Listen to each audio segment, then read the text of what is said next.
Assalamu alaikum to all my dear students. I am your science teacher.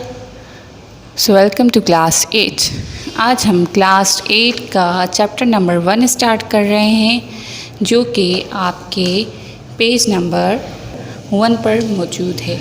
ठीक है बच्चों, तो unit 1 introduction to scientific measurement.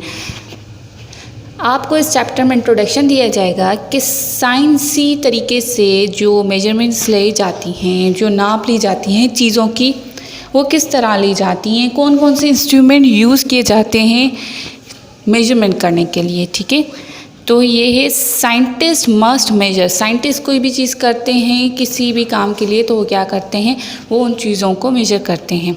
तो आइए पेज नंबर 2 पर, पेज नंबर 2 की फर्स्ट लाइन को देखिएगा। The main purpose of science is to seek out the laws of universe and, if possible, to express them in precise mathematical form। जो main purpose होता है हमारा science का, universe में जो भी हमारी कायनात में जो भी चीज़ें हैं उनके लॉज को समझना, उनकी चीज़ों को समझना। साइंस एक ऐसी चीज़ है जो हमारे दिमाग में डिफरेंट सोचें जो हैं हमारे दिमाग में पैदा करती है। ठीक है, तो साइंस का जो मेन पर्पस, जो मेन मकसद है वो है कि हमारे यूनिवर्स में कौन कौन सी चीज़ें हैं, उन किस तरह काम करती हैं, क्या उनका मकसद है, उनके लॉज को समझना। इफ़ पॉसिबल, और अगर पॉसिबल हो तो हम उनको, साइंटिस्ट क्या कह रहे हैं, तो हम उनको मैथमेटिकल फॉर्म में रखकर आसान कर दें जिससे लोगों को समझ में आ जाए। Technologist use this information for such purposes as design electric appliances, radio, television, radar installation, artificial satellite, spacecraft, nuclear power generators, computers, ETC। Technologist किसे कहते हैं हम, वो लोग जो डिफरेंट टेक्नोलॉजीज़ ईजाद की हों, डिफरेंट टेक्नोलॉजीज़ इन्वेंट की हों, ठीक है, उन्हें हम टेक्नोलॉजिस्ट कहते हैं। तो इसमें कह रहे हैं कि टेक्नोलॉजिस्ट इस्तेमाल करते हैं इंफॉर्मेशन फॉर डिज़ाइनिंग, कौन सी चीज़ों को डिज़ाइन करने के लिए, इलेक्ट्रिक अप्लायंसेस, बिजली पे चलने वाली जो चीज़ें हैं उनको डिज़ाइन करने के लिए वो क्या करते हैं, पहले उनकी इंफॉर्मेशन हासिल करते हैं। लाइक कौन कौन सी, जैसे कि है radio, television, radar installation, artificial satellite. जैसे कि रेडियो है, ठीक है, टेलीविज़न है, रेडार इंस्टॉलेशन है, आर्टिफिशियल सैटेलाइट्स, स्पेसक्राफ्ट है, न्यूक्लियर पावर जनरेटर्स और कंप्यूटर्स। ये सारी डिफरेंट टेक्नोलॉजीज़ हैं जो साइंटिस्ट ने बनाई हुई हैं, और उनको बनाने से पहले उन्होंने क्या किया है, उन्होंने इन चीज़ों की इंफॉर्मेशन कलेक्ट की और उसके बाद उनको इंफॉर्मेशन के तहत बनाया गया।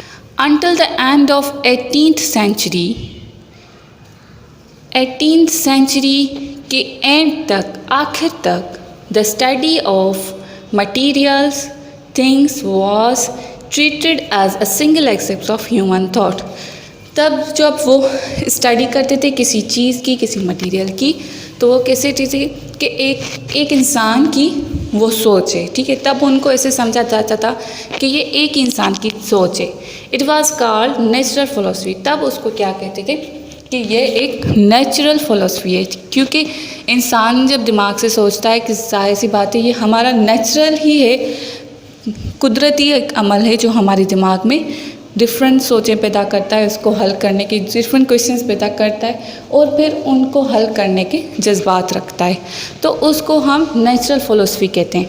बट एज नॉलेज इंक्रीज, जैसे जैसे हमारी नॉलेज इंक्रीज़ होती गई, बढ़ती गई, it was found necessary to divide the study of nature into 2 main branches. जैसे जैसे हमारी नॉलेज बढ़ती गई हमें ज़रूरत पड़ी कि उनको 2 हिस्सों में डिवाइड किया जाए, नेचर को डिवाइड किया जाए। तो हमने क्या कर दिया, हमने उनकी 2 मेन ब्रांचेस बना दी। कौन सी ब्रांचेस, the physical science and the biological science. 2 branches, 2 अलग हिस्सों में उन्हें हमने डिवाइड कर दिया। एक थी फिज़िकल साइंस और दूसरी थी बायोलॉजिकल साइंस। ठीक है, तो biological science deal with the living things. Biological science क्या करती है? लिविंग थिंग्स से डील करती है, उसमें लिविंग थिंग्स के बारे में पढ़ते हैं। वाइल द फिजिकल साइंस, और फिजिकल साइंस क्या करती है? Are concern with properties and behaviour of non living matter. वो क्या करती है? वो कंसर्न करती है कि नॉन लिविंग थिंग्स जो हैं उनका बिहेवियर कैसा है, उनकी हालत चलत कैसी है, वो कैसे काम करते हैं, उनको किस तरह इस्तेमाल किया जा सकता है। The two main physical sciences are physics and chemistry. अब जो है फिजिकल साइंस की उन्होंने दो अलग से ब्रांचेस बना दी। पहली जो है वो है फिजिक्स और दूसरी जो है वो केमिस्ट्री। ठीक है, It is difficult to make clear-cut distinction between two, but broadly speaking, chemistry deals with the action of one substance to another. ये फिज़िकल साइंस जो है, इनकी दो ब्रांचेस हमने बनाई हैं, वो है फिज़िक्स एंड केमिस्ट्री। इनको अलग अलग से डिस्क्राइब करना थोड़ा सा मुश्किल हो जाता है क्योंकि तकरीबन ये एक दूसरे से रिलेटेड हैं और सेम ही हैं। ठीक है, तो हम केमिस्ट्री को ऐसा कह सकते हैं कि केमिस्ट्री जो है उन चीज़ों से बिलोंग करती है जिससे वो एक सबस्टेंस से चेंज होकर दूसरे सबस्टेंस में आ जाती है। जैसे कि हम कहें कि हमारे पास एक पेपर है, सॉलिड पेपर है, अगर हमने उसको जला दिया, ठीक है, तो वो क्या करेगा? वो एक सबस्टेंस में दूसरे सबस्टेंस में एक पोजीशन से दूसरी पोजीशन में आ जाएगा। जैसे वो पेपर था, पेपर के बाद जब वो जल गया तो उसमें से धुआं निकला, ये अलग से एक केमिकल मिल गया, उसकी राख बच गई, तो ये क्या हुआ? एक सबस्टेंस से दूसरे सबस्टेंस में वो चेंज हो गया। ये था chemistry. While physics is concern with matter in relation to energy. उसके बाद फिज़िक्स जो है वो किससे कंसर्न करती है? फिज़िक्स जो है वो मैटर और उसकी जो एनर्जी है उससे रिलेट करती है।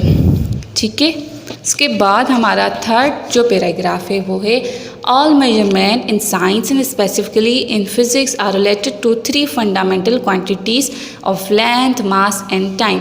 साइंस में जितनी भी मेजरमेंट की जाती हैं वो तीन चीज़ें, तीन बुनियाद पर की जाती हैं। वो कौन से यूनिट हैं, वो कौन से वर्ड्स हैं? Length, mass and time. ठीक है, लेंथ, मास एंड टाइम के तहत कोई भी चीज़ जो है वो मेजर की जाती है। Until about 1800s year, scientists in various countries used different system of measurement called units. 1800 year में साइंटिस्ट जो थे वो डिफरेंट कंट्रीज़, हर मुल्क में जो मेजरमेंट के यूनिट्स हैं वो डिफरेंट इस्तेमाल करते थे और उनको उस टाइम में यूनिट्स कहते थे। ठीक है, the English use inches, English जो थे वो इंचेस यूज़ करते, while European scientist major length in centimetre. और यूरोप के जो साइंटिस्ट थे वो क्या करते थे? वो जो है लेंथ को सेंटीमीटर में मेजर करते थे। इन 1960 में the general conference of weights are measure recommended that everyone should use a metric science of measurement called the international system of units SI। 1960 में एक कॉन्फ्रेंस की गई। ठीक है, उस कॉन्फ्रेंस में बताया गया कि उस कॉन्फ्रेंस में डिफरेंट जो है यूनिट्स रखे गए कि सबको यही यूनिट्स इस्तेमाल करने हैं चीज़ों को मेजर करने में, चीज़ों की नाप लेने में। तो उस इंटरनेशनल सिस्टम में जो यूनिट्स रखे गए, लोगों को बताए गए, उन यूनिट्स को हम कहते हैं SI यूनिट्स।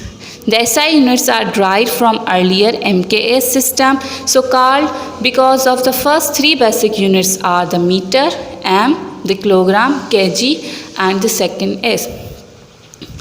SI यूनिट्स जो वहाँ पे इंटरनेशनल यूनिट्स बनाए गए थे वो किसके तहत बनाए गए थे?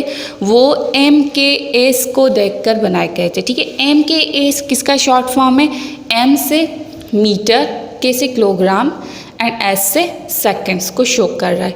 इन तीन चीज़ों को देखकर उनकी तहत वो बनाया गया था। ठीक है बच्चों, तो ये आपको 3 पैराग्राफ आई होप